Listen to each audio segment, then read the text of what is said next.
Hello students, chapter number 2 सिस्टमॅटिक्स of living organisms part 3. आजचा आपला topic आहे नोमेनक्लेचर. फर्स्ट, नोमेनक्लेचर म्हणजे काय ते बघूयात.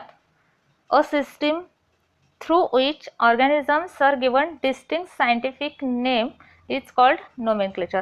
एखाद्या ऑर्गॅनिझमला सायंटिफिक नेम दिलं जातं अशा सिस्टीमला नोमेनक्लेचर असं म्हटलं जातं.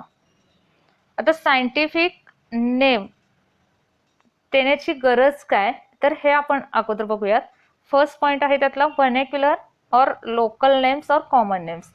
जनरली प्रत्येक ऑर्गॅनिझमला एक लोकल नेम असतं. म्हणजे ते ऑर्गॅनिझम म्हणजे ते प्लांट असेल, ॲनिमल असेल किंवा कोणतंही अदर ऑर्गॅनिझम असेल तर त्याला एक लोकल नेम असतं. आता हे लोकल नेम किंवा कॉमन नेम किंवा व्हर्नेक्युलर नेम म्हणजे एक्झॅक्टली काय, तर names are given to organisms in particular language and region of world. म्हणजे कोणत्याही एका म्हणजे जिथं तो प्लांट किंवा ॲनिमल किंवा कोणताही ऑर्गॅनिझम तो जिथं आहे, ज्या रिजनमध्ये आहे त्या रिजन प्रमाणे त्याला ते एक नाव दिलं जातं आणि त्या लँग्वेज प्रमाणे. ओके, आणि यालाच काय म्हटलं जातं, local names or common names or vernacular name. This common names have limited uses, create confusions and cannot be universally applicable. हे जे काही कॉमन नेम्स असतात त्यांचा यूज लिमिटेड, म्हणजे त्यांचे जे काही नेमिंग सिस्टीम आहे त्याचा यूज हा लिमिटेड असतो, कारण त्याला एक लिमिटेशन असतं. ते लँग्वेजचं लिमिटेशन असतं. त्या ज्या रिजनमध्ये तो प्लांट आहे तिथे जी लँग्वेज आहे त्याप्रमाणे त्याला नाव दिलं जातं. ओके, त्यामुळे हे लिमिटेशन येतच. Plus it will be create confusions, म्हणजे एका रिजनमध्ये एक नाव आहे, दुसऱ्या रिजनमध्ये गेलं त्या सेम प्लांटला एक दुसरंच नाव आहे, तिसऱ्या रिजनमध्ये एक तिसरंच नाव आहे, तर ह्यामुळे एकाच प्लांटच्या अशा अनेक नावं झाल्यामुळं कन्फ्युजन क्रिएट होतं. Then it cannot be universally applicable. Universally हा ॲप्लिकेबल हे नाव असत नाही, कारण प्रत्येक रिजन प्रमाणे त्याचं एक नाव वेगळं असल्यामुळं प्रत्येक कुठेही गेलं तरी एकच नाव असं नाही, प्रत्येक ठिकाणी त्याची वेगवेगळी नावं असणार आहेत. एक्झाम्पल, पॅन्सी हे त्याचं कॉमन नेम आहे. It grown in most of European and American gardens, has 50 common English names. म्हणजे जवळपास त्याचे 50 नेम्स आहेत पॅन्सीचे. आणि ह्याचं scientific name actually violet tricolor L आहे. ते इथं नाही, फक्त इथं कॉमन नेम आणि त्याचे जवळजवळ 50 कॉमन नेम्स आहेत त्या प्लांटचे. तर अजून एक मँगो, तर मँगोचं सुद्धा काय, तर अबाउट 50 डिफरंट लँग्वेजमध्ये त्याची नाव आहेत.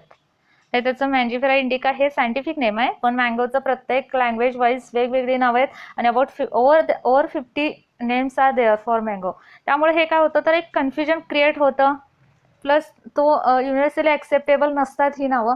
आणि ह्या सगळ्यातून हे ज्या काही डिफिकल्टीज आहेत नेमिंग सिस्टीमच्या, तर त्याच्यातून बाहेर येण्यासाठी तिथे एक सिस्टीम डेव्हलप झाली, ती म्हणजे to give a scientific name, that is scientific names. To overcome difficulties raised by common names, scientists have given scientific names to all known organisms. सायंटिस्टने काय केलं, तर त्या जे काही ऑर्गॅनिझम्स माहीत होते त्यांना सायंटिफिक नेम दिले गेले. Carl Linnaeus used binomial system in his book Species Plantarum in 1753. जे वर्ड हायलाइट केलेले आहेत ते तुम्ही लक्षात ठेवा, जास्त त्यावर कॉन्सन्ट्रेट करा. कार्ल लिनियस हा सायंटिस्ट होता ज्यानं बायनोमियल सिस्टीम केली आणि ही जी काही सिस्टीम आहे ती स्पेसिस प्लॅन्टरम या बुकमध्ये 1753 मध्ये डेव्हलप केली गेली. आणि ह्यातून प्रत्येक ऑर्गॅनिझमला ॲक्च्युली कसं नेम द्यायचं याचे काही रूल्स सांगितले. आणि यासाठी international code of botanical nomenclature has been set up to confirm the scientific name. ते सायंटिफिक नेम कन्फर्म करण्यासाठी ICBNचं सेटअप करण्यात आला, international code of botanical nomenclature. Okay, now there are some rules of binomial nomenclature. म्हणजे नाव देण्याची एक system आहे, सायंटिफिक नाव द्यायचं त्या ऑर्गॅनिझमना, पण त्यासाठी काही रूल्स आहेत. म्हणजे असंच कोणत्याही ऑर्गॅनिझमला नाव दिलं गेलं नाही आहे, त्यासाठीची ही काही सिस्टीम डेव्हलप केली गेली, त्याला बायनोमियल नोमेनक्लेचर असं म्हटलं जातं. खूप इम्पॉर्टंट पॉईंट आहे या टॉपिकमधला. त्याचे काही रूल्स आहेत ते बघूयात आपण. First, name of organism is composed of 2 Latin और ग्रीक वर्ड्स. म्हणजे कोणत्याही ऑर्गॅनिझमला जर नाव द्यायचं असेल तर त्यामध्ये 2 लॅटिन और 2 ग्रीक वर्ड्स हवेत. आणि हे जे काही 2 वर्ड्स असणार आहेत, एक एक्झाम्पल घेऊनच आपण हे सगळे रूल बघूयात. तर फॉर एक्झाम्पल सनफ्लॉवर हे त्याचं कॉमन नेम झालं. ओके, आता सायंटिफिक नेम कसं आहे, 2 वर्ड्समध्ये. हेलियंथस एनस. आता हे 2 वर्ड्स झाले. सेकंड रूल काय असेल, generic name is simple noun and it should come first and begin with capital letters. Generic word म्हणजे हेलियंथस हे त्याचं जनरिक नेम आहे आणि हे कसं असणार आहे, कम फर्स्ट म्हणजे पहिल्यांदा असेल आणि begin with capital letter. H हा कसा असेल, नेहमी capital. Okay. Then third, specific name is descriptive adjective, तिथं जो त्या स्पेसिसला थोड्या प्रमाणात डिस्क्राईब करेल असा आणि विच शुड कम लेटर, तो नंतर येईल जनरिक नेमच्या नंतर and begin with small letter. म्हणजे हा याचं स्टार्टिंग कसं असणार आहे, स्मॉल लेटर. ए कसं असेल, स्मॉल असेल. हे झाले त्याचे first 3 rules. Fourth one, scientific name must be underline separately if hand written and must be printed in italics. जर हे नेम, सायंटिफिक नेम जर हँड रिटन असेल, हातानं लिहिलेलं असेल, तर इट मस्ट बी अंडरलाईन, त्याला अंडरलाईन केले गेले पाहिजे सेपरेटली.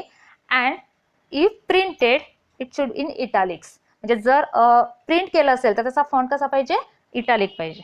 ओके. जसं आपण इथे केलेला आहे, हा फॉन्ट कसा पाहिजे, इटॅलिक. आणि हँड रिटन असेल तर अंडरलाईन. देन फिफ्थ रूल बघूयात.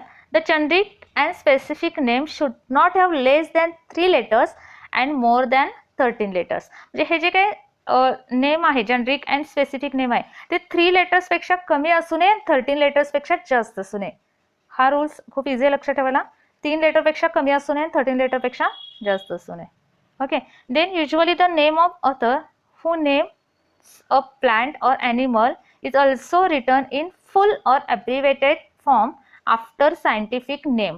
म्हणजे ज्या ऑथरनं त्या प्लांटला नाव दिलं, ओके, ते प्लांट असेल, ॲनिमल असेल, त्याला ज्या ऑथरनं नाव दिलेलं आहे त्याचं नाव त्या नेम नंतर फुल नेम किंवा ॲब्रिव्हेटेड फॉर्ममध्ये द्यायचं आहे. म्हणजे for example Mangifera indica L किंवा लीन असं सुद्धा लिहिलं जातं, Mangifera indica L, where L stand for Linnaeus. म्हणजे मँजिफेरा इंडिका हे नाव कोणी दिलं, कार्ल लिनियसनं, म्हणून त्याचं ॲब्रिव्हेशन काय आलं, एल और लीन. ओके. म्हणजे हा लास्ट वन जो रूल आहे तो काय सांगतो की ज्या ऑथरनं त्या प्लांटला, ॲनिमलला, ज्या ऑर्गॅनिझमला नाव दिलंय त्याचं जे नेम आहे ते फुल नेम और ॲब्रिव्हेशन त्याचे या सायंटिफिक नेम नंतर लिहायचे आहेत. ओके. हे झाले जे काही रूल्स आहेत बायनोमियल नोमेनक्लेचर. ह्यामध्ये इम्पॉर्टंट बायनोमियल नोमेनक्लेचर कुणी फाइंड आउट केलं, कोणतं बुकमध्ये आहे आणि त्याचे रूल्स काय आहेत, हे पॉईंट्स इथं लक्षात ठेवायचे आहेत. व्हिडिओ आवडला असेल तर चॅनल सबस्क्राईब करा, बेल आयकॉन दाबा आणि काळजी घ्या. थँक्यू.